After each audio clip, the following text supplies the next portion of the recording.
Welcome back to Kevin Toll Reads. Hope you're having a great Wednesday.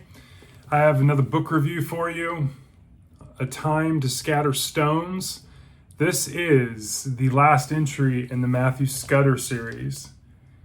This novella was published in 2019. It's done. I'm done with Scudder. I don't think I've processed it yet, but anyways, this was an interesting novella. It's more centered around Elaine, although it's kind of even between Scudder and Elaine, but Elaine takes up charge of, meets some girls that were in the Call Girl game, so to speak, and she kind of takes this AA approach, and they're loosely having meetings, and they call themselves the Tarts, and I don't even remember what it stood for, but it's basically an anonymous program for girls to come together and share ideas and stories that want to remain anonymous but want out of the Call Girl gang. And it's interesting. And she takes under her wing this girl named Ellen, this young girl.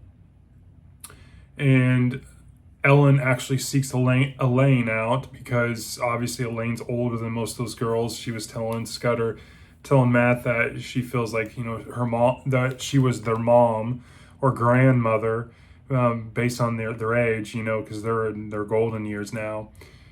And so she kind of takes Ellen under her wing as her sponsor, or, that kind of relationship.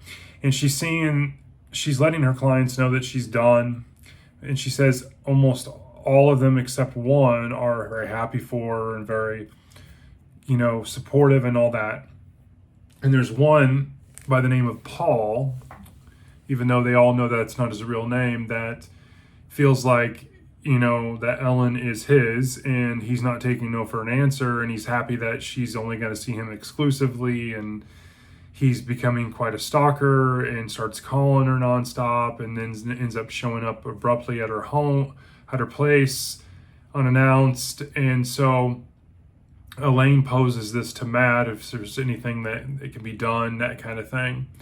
And so that's kind of the premise of the story. This novella is like 150 pages. It's written, pretty big font, so it's a quick read. I read this in two sittings, really, two bite-sized sittings, and I really enjoyed it. And so some of the things I really enjoyed, it's nice to, I've always felt like Block does a great job of setting up the time period and timelining, characters that he does in series, and especially the arc of the series. And so he drops these little subtleties in there. And so it was nice that during like general conversations between Elaine and Matt, he drops in these hints about, 35 years, coming up on 35 years of sobriety, 28 years of marriage to Elaine. So it's really interesting. And so there's also many nods to former crew people: Hardway Ray, Joe Durkin, Jim Faber, which was Matt's sponsor, TJ, which they didn't have a role in the story, but they kind of lined him to be because they're like, oh, I can't even believe that, but he's in his early 40s now. And then one of the characters who kind of played a small role was Ray Galadez, who was the police sketch artist that was really talented. And when the police sketch artists kind of went to this computer digital programming instead of by hand, he kind of got out of that. And Elaine saw the talent, and her shop kind of, placed him. You do kind of come to find out that he moved to another art studio and was represented by another lady that Elaine set up for him in Midtown. And the reason Elaine set Ray up with this person was because the rent for Elaine's studio was going to quadruple, and they didn't have a locked-in rent. And so they just couldn't swing it, even though they felt like, they could break even. They just said, it's not worth it for a hobby. And so she no longer has the studio. As the story unfolds, I'm not going to spoil the ending. The climax to dealing with this person I thought was very unique, because Scudder has to take kind of a different approach. he says usually he would, have TJ help with reconnaissance. He'd have Mick come in and help with the muscle, and they would set this guy straight, and he has to do it all on his own. So he's in his golden years, he's past retirement and older. And I love how Block set up, some of the early parts of the book, they're walking from subway stations, and he's mentioning his knee, or Elaine's asking about his knee if it's bothering him. And so you can definitely tell, like, they're in their, your seventh decade, so to speak. And so I thought that was really cool.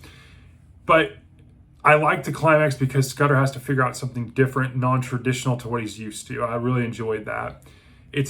Because of the amount of pages here, the climax and conclusion is really ended, but there is a twist. Like, it's not really a twist in a dun-dun-dun twist, but there's this really interesting twist. I'm not going to talk about it because it'll completely spoil it, but if you do get a chance to read the Scudder series, it's interesting. It gets a little risque in this book. I will admit, some of the, we're talking about call girls and some of their pasts and dealings.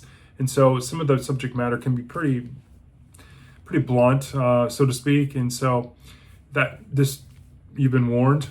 I only had one excerpt that really stood out with me. There was definitely a couple moments where I kind of felt melancholy. I didn't shed any tears or anything like that, but there was one excerpt that really stuck with me, and it said, "Old age is not a burden, it's a privilege denied to many." And so I thought that was really, really cool. So my only dislike was this is the end. The Scudder is done for me. I give this book a 4.3. I thought it was solid. It was a really good ending. I would have loved to have maybe 50 more pages, or so to speak, or I can nitpick it to death, but it's a solid ending story. And so I was really happy about this. So, A Time to Scatter Stones, the last entry by Lawrence Block in the Matthew Scudder series, published in 2019. I gave it a 4.3. I hope you're having a great Wednesday. And that's my review. Have a good one.